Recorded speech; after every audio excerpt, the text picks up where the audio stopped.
Hi everyone, my name's Donna. I'm the owner here at Bookkeeping Made Simple. Um, and I've just accepted a challenge that was put out by Russell Brunson, who has no idea probably that he challenged me to do this, and that is to create some sort of content every day for at least a year. Some of you have been watching my show on YouTube. I have just started uploading episodes to Spotify. So if you want to, it is called Bookkeeping Made Simple. And I will put the link to the broadcast in this.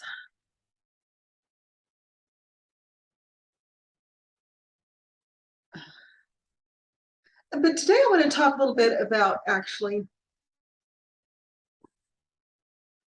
what I've been dealing with the most. And that is, believe it or not, it's not accounting. It's not employees. It's not even stress. It is overwhelm at the wrong times and taking control of that time back. Recently, at the very youthful age of 55, I was diagnosed with ADHD. I wondered why. I was always, all the way through school, I've never been organized, although I can organize things really well on a computer and I can organize other people's things. I tend to hold on to papers. If you saw my desk, which I will not show you, you'd understand. I have papers everywhere and notebooks, and I have extra notebooks because I forgot that I had a notebook, and then I bought an extra notebook, and then I have another notebook, and then I have a notebook that's just to mark off my to-do list, but I also have Microsoft To-Do that I use because I have such a hard time prioritizing what needs to be done next. Again, I can do it for other people. I can sit down with my staff and say, this needs to be done today. This is the priority in which I want you to do things. But when I sit down to do my stuff, because I'm the business owner and because there's so much that needs to be done, it's very easy for me to go down rabbit holes and to geek out on things that have nothing to do with my business. And to basically waste my time doing things that are not best done by me. Some of the things that I have to do the show. I have to study marketing. I don't have a marketing department, so marketing is on me. And I do have to do a chunk of the sales. Most of the bookkeeping at this point has gone over to the employees, simply because I could not keep up with everything that needed to be done in an effective way. And so the effective way that I found was to hire people to do it.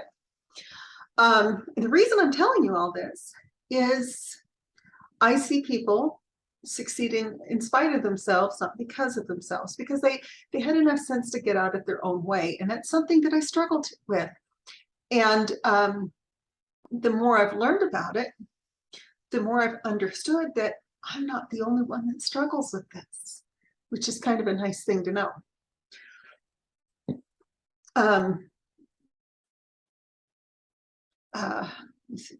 Amy Landino does a whole bunch of, I hope I got her name right. Yeah, Amy Landino actually does a whole bunch of episodes on how to control your schedule, how to remain in control of your focus. We hear it a lot as time management. It's not really time management. We all have the same amount of hours in a day. It is attention management and energy management and focus management that really counts. And so I'm still learning this. And I am mid-career. I did not know growing up that my trapper keeper that had papers falling out of it was a sign of ADHD, because it wasn't a thing in the 70s and 80s. I didn't know that my difficulty sitting down, I can focus, I can hyper focus if I'm reading a good book, and I love to read. So, by way of example, I remember when I want to say it was the last Harry Potter book, but it was either the last or the second, the last one. And of course, it's this thick. And I was visiting my parents in Kentucky, and my sister got the book in, and she started to read it. And I was just like, Danielle, if I promise not to give anything away, I said, I would really love to read this book. Do you mind if I read it? And she said, well, yeah, but I want it back tomorrow because I want to finish reading it. And she's a much slower reader than I am. That may be the sign of a healthier brain, I'm not sure. But I sat down and I did nothing but I was completely drawn into the book. I was completely focused on it. I was walking around like Belle in Beauty and the Beast with the book in my hand, walking around trying to do everything else because I was so engrossed in the story. So obviously I'm focused if it interests me. The problem is, you back that up, because I don't have problems, I have challenges, and challenges are solvable. The challenge that I had is if I found something to be, I almost never find specific subject matter boring. I like things like finance and economics and accounting, computer science, and understanding algorithms and all of these things. A lot of people find intensely boring. I actually find it interesting. I'm interested to know how money works because that's my field. I'm interested. But if you don't write the textbook in a way that grabs my attention and keeps it, and they do try, then because there's so many other distractions floating around, I have a hard time sitting down and saying, for the next 2 hours, I'm going to read this textbook. This came up, by the way, because I just finished my last final objective exam for my Master's of Business Administration. I'm really excited about that. All I have left to do is to basically do 3 projects, and I'll be done. I will graduate. I will be graduated by Christmas. But that was one of the things that I really noticed, is that I was reading this economics book and I was really interested, but it wasn't presented in such a way that it would sustain my interest. Even though the field is interesting to me, the writing left quite a lot to be desired. Textbook writers are like that. And I was really frustrated because I was very interested. I specialize in microeconomics, how firms and households manage their money. That's what I do as an accountant. I'm also interested in macroeconomics, how government policies change how people treat their money. I'm interested in things like the velocity of money. You know, how fast is money turning over? Are people shoving their money under the mattress? Are they putting their money into gold and just holding it? Or are they investing it and making it turn over more, which increases the money supply because there's more money in circulation. But people can take money out of circulation. Anyway, obviously I'm interested in this, right? And so I started really paying attention to how I was working.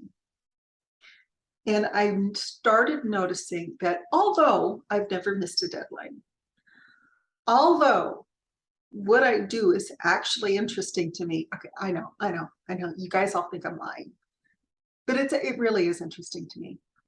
I was finding myself to be very easily distracted.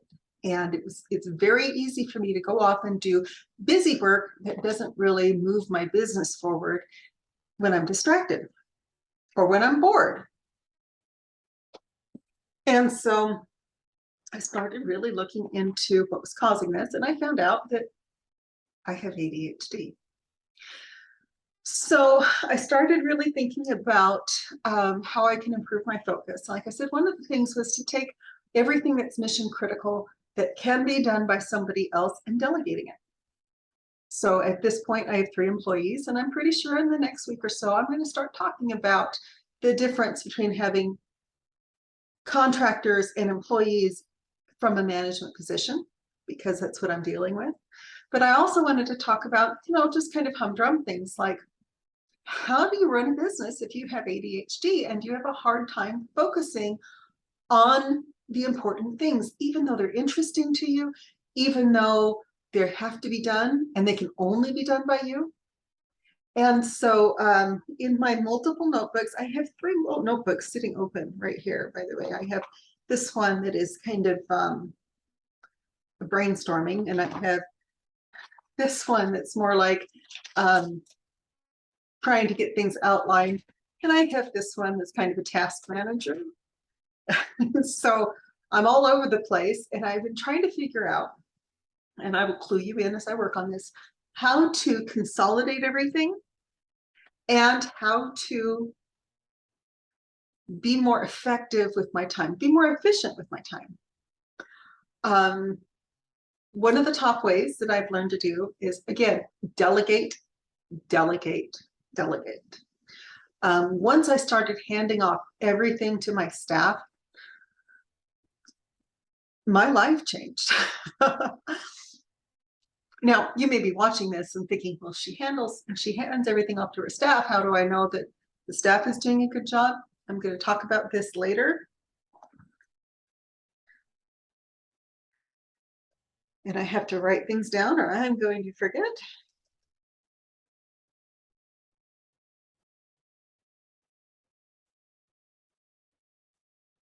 Especially since I'm the face of the business. I'm the one that you see in the videos. I'm the one that puts up the social media. I'm the one that does the podcast. So I'm kind of clearly the face of the business. And it's a little bit more difficult because we are providing a service rather than a good. So one of the things that I do to make sure that I'm very available to my staff, they can reach out to me at any time and ask questions. I record those, by the way, and then I put those up so that I have a video record of what I've trained so that I can use that in training for my later employees. But the biggest thing right off the bat is I'm trying to make sure that I'm hiring the right people. And that means that they have to be self-starters. They can talk to me about their hours because I understand most of the people that work for me are single moms, actually. And I was a single mom when I started this whole, well, I guess I'm technically still one, but I was a single mom when I started this whole shebang. When I was working with the man who's now my brother-in-law, I was a single mom. And so that's how I got started in the accounting industry. That's when I started really learning the ins and outs of accounting. And that's how I started learning how to run a business is from him. And I was a single mom at the time. And so that's how I got my kids, by the way. If you've seen me on other social media, and I don't typically give out my actual name if I'm saying anything controversial, but I did homeschool my 2 youngest children for a multitude of reasons. They chose to go to high school, which was fine. None of those reasons, by the way, were political or religious, but I chose to homeschool them for personal reasons. And because I was able to work from home, because I had control of my schedule, I was able to be a single, working, homeschooling mother. And I wanted all of that. And I had always been told you can have it all, but not all at once. Well, I had it all at once and it was great. And I wanted to be able to offer the same thing because I felt like, especially after the past couple of years, hybrid work is here to stay. Work from home is here to stay. I do not understand why work from home hasn't always been a thing. Because I have not worked outside of the home since the 90s. No, that's not quite true. Since 2001. So I've spent the last 20 plus years working from home. I moved to Utah in '99 and have worked from home ever since. And while I love to go to in-person events and I love to meet people in person, and I love spending time with people in person and face to face, and I get zoomed out just like everybody else does. But my commute is through 10 feet of shag carpet, which is really nice in Utah winters. So to come back around to where I was, I started working from home. I wanted to offer that. And I wanted to make sure, so I make sure that my staff, while I have a lot of flexibility in scheduling, they still have to be there during work hours, but you know, if they come in an hour early or stay an hour late, it's not the end. If they clock in 10 minutes late, I really don't care. And I've never, by the way, never understood why corporate employers demanded that. Unless you're customer facing, which we are not. I've never understood why that was so important to my employers, that they were willing to fire me over being 5 minutes late. And I am a punctuality rat. But I also understand that when you have kids and you're the only parent, things happen. So I started really having to delve deep into how I organize my time and how I organize my work schedule. And let me tell you what some of the things I've tried. I have tried Microsoft To Do. I have tried a written to-do list. I have tried calendar blocking. I have tried, is there anything else I've tried? I've tried very specific calendar blocking. I've tried blocking 2 hours just to do videos. I've tried, still working on it. And the really frustrating thing was when I finally got diagnosed with ADHD, I started taking Adderall. It's great stuff. I highly recommend it if you have ADHD. However, the dry mouth and the side effects were completely intolerable. So I had to go back, and I don't want anything that builds up in your system. So I'm not likely to take Vyvanse, however it's pronounced, or Concerta, or there's a lot that I just don't want to take because I'm particular. And so I've had to learn or relearn, understanding that this isn't necessarily a defect of organization, but I'm going to have to learn, now that I know what it is, I'm going to have to learn strategies to help me manage my work in such a way. And again, it's always gotten done, but I don't like getting my work done stressed out, and I don't like getting my work done overwhelmed. And so I've had to really learn to manage that. And I know I'm not the only one. I'm sure that there's, you know, lots of people listening to this that go, oh my gosh, is that what that is? So like I said, I was always in a leadership role. The ironic thing is both my boyfriend and his brother have told me that I'm not a good leader because I'm too nice. And I say I'm a good leader because I'm nice when it doesn't matter, which means that when it does matter and I come out as a complete bitch, people sit up and they take notice. It's kind of like swearing. If you use the F word like a comma, nobody pays any attention to you.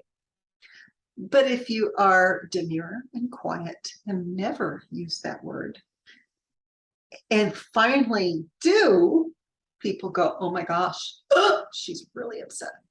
So I do tend to be nice when I can, so that when I say no, or this is wrong, or I need you to do things this way, everybody sits up and pays attention. It's worked with my kids.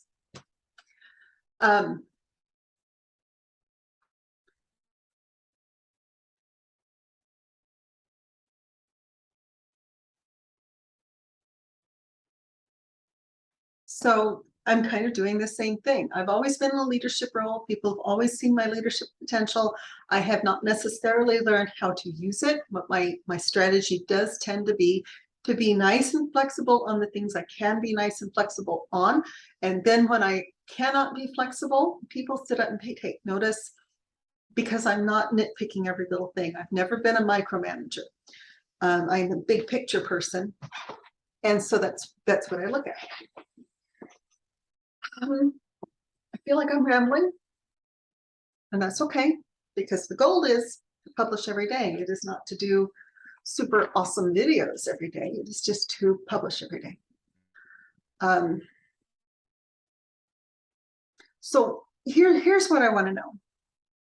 What methods, techniques, strategies have you learned to manage your focus and attention, especially if you have ADD? And again, for me, it was undiagnosed until the age of 55. And it was because I am a quiet person. Not to hear my mother tell it, but I don't talk a whole lot. I tend to listen. I was a good kid in school.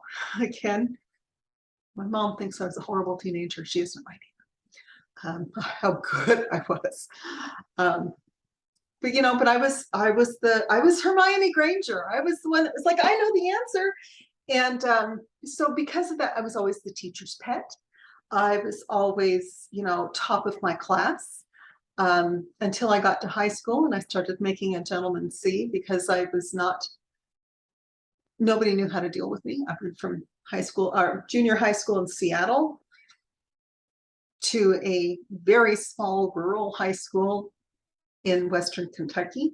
And its only claim to fame, the only reason anybody knows anything about it anymore, is because Michael Carneal brought a gun to school one day at my high school after I had graduated, but while my younger sisters were there, and decided that it would be a good idea to shoot people. And it was the second major school shooting right after Pearl, Mississippi. So the only claim to fame my high school had is that there was a school shooting there at Heath High School. Other than that, most people have never heard of it. It is a small town high school with a graduating class of 124 in my class. So I went from having to work really hard in Seattle, because it was Seattle and there was a lot of competition, and to being in this little bitty country school where nobody even had heard of a gifted and talented program, much less put one in place.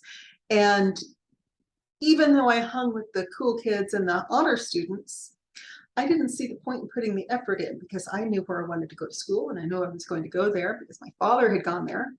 And so, and it was boring. And so my teachers would go to my mom and basically say, well, she's smart and she can do the work, but she doesn't pay any attention. She sits in the back of the class and talks. And I was like, well, then learn to teach. Kind of mean, but you know, teenagers know everything. It's probably where my mom got the idea that I was a terrible teenager. For the record, by the way, I don't swear, never did, unless I'm really angry, and then I will. I didn't drink, didn't do drugs, didn't fool around, didn't smoke. I went to work when I was 16, and I went to work and to school and to home. And I didn't even date much. So I don't know where mom gets this idea. It's just kind of crazy. I was the best. But I didn't get the grades that I was capable of getting. Maybe that's where she got it. I also went from a big school in Seattle to a school where I later found out that half the class was a cousin of mine. Probably all of the class was a cousin of mine. I had no idea. I didn't know till my brother came up to me and said, oh, do you know so-and-so? And I was like, yeah, I had a crush on him in high school. And he goes, yeah, he's our third cousin. Okay, well, I'm not dating anyone from Paducah, ever, ever again.